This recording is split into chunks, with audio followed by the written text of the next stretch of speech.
Let's talk about something profound, and honestly, something that can be pretty isolating. We're talking about that moment you learn something that completely flips your worldview upside down, and you realize there's just no going back. It's a kind of uncomfortable awakening, and we're going to explore what it really means. Just think about it for a second. It could be a fact, a sudden insight, maybe a realization that just shatters a belief you've held your entire life. And suddenly, bam, the world looks totally different. But it feels like you're the only one who can see it. And this really gets to the heart of the conflict, doesn't it? On one hand, there's that comfortable ignorance. Life's a lot simpler, you know? You fit in, you go with the flow. But on the other side, that veil has been lifted. You're now staring at a much more complex and often painful reality. And that clarity can feel incredibly lonely. All right, so let's dig into that first moment, that initial revelation. We're talking about a permanent shift, a real point of no return in how you see everything around you. Now, what's so wild about this is the feeling is a total paradox. There's this incredible sense of liberation. Like, yes, I finally see things as they really are. But at the exact same time, it feels like a prison. Because that cozy little world of blissful ignorance, that door is now shut forever. This quote just nails it perfectly. Imagine you're watching a puppet show with everyone else, but all of a sudden, you're the only one who can see the puppeteer. You see the strings, the hidden machinery, all the social scripts and power dynamics that were totally invisible to you a minute ago. And once you see them, well, you just can't unsee them. Okay, so you've seen the strings. Now what? Well, this is where things can get tricky.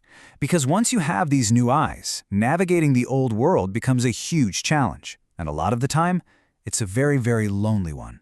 Your first instinct is probably to tell people, right? Hey, look, can't you see the strings? But yeah, that doesn't always go so well. People have a deep emotional investment in their illusions, and when you point them out, it can lead to some pretty tough reactions, from simple misunderstanding to even outright hostility. So what ends up happening is you develop this thing called double consciousness. You basically have to learn to live in two worlds at once. There's the surface world of shared reality and social games, and then there's the deeper world of what you now understand. It's this constant mental juggling act, and man, it can be exhausting. You know, a great way to picture it is like you've become an anthropologist of your own life. You're still participating in everything, the conversations, the meetings, the family dinners, but there's always a part of your mind that's standing back, observing, analyzing all the hidden patterns. Now, you might be thinking this sounds like some rare personal crisis, but actually, this experience is becoming way more common today, and there's a very clear reason for that.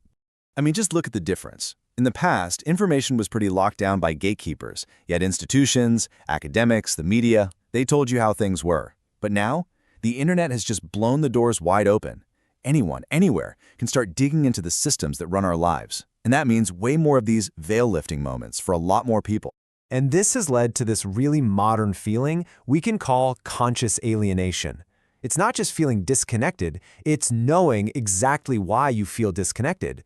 You can see the manipulation, the illusions, the flaws in the system, but you still got to show up to work on Monday and pay your bills inside that very same system. And you feel this pop up everywhere. It's in that work meeting where you're not just listening to the words, but you're seeing the unspoken power dynamics play out. It's when you watch the news and you find yourself analyzing how the story is being constructed. It's even in a casual chat with friends when you notice those subtle pressures to just conform and agree. You're there, but you're also watching from a distance. Okay, so if this is where you're at, are you just stuck feeling this way forever? Does this new awareness have to be a curse? Absolutely not. Let's talk about how you can actually transform this burden into a genuine strength. There's this amazing philosophical idea called Amor, Fati, which literally means a love of one's fate. And this is so crucial. It's not about just giving up and passively accepting things. It's an active, courageous choice to embrace all of reality, the good, the bad, and yes, even the really disturbing parts. It's a journey, really, and it usually happens in 3 stages. First, we resist. We fight against what we've seen, and that fight is what causes so much suffering. Then, we move to acceptance. We embrace reality for what it is, and that frees up all the psychological energy we were burning. And finally, with that free energy, we can transform our understanding into real wisdom and compassion. And this all leads to this incredible idea of the bodhisattva. In this tradition, a bodhisattva is someone who achieves enlightenment. They see the truth, but instead of just checking out, they choose to stay right here in the messy world of suffering and illusion. Why? Out of pure compassion. to help guide others. It turns a personal burden into a profound purpose. So when you look at it this way, the entire experience changes. It stops being just your lonely personal problem. It becomes part of a much, much bigger story, a shared human journey.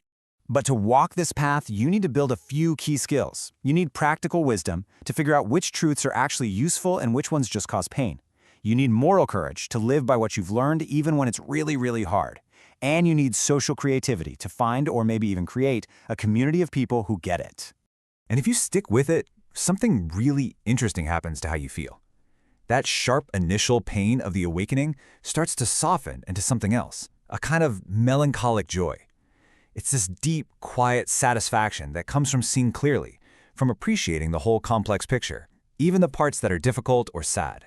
So here's the ultimate takeaway, the big idea. Your personal, private struggle is not a mistake or a curse. It is a vital piece of the evolutionary process of human consciousness itself. In a very real way, you're like a scout on the very frontier of human understanding. Which leaves us with one final, crucial question. If this awakening isn't some burden you just have to endure, but a responsibility you now have to carry, the only thing left to ask is, what are you going to do with it?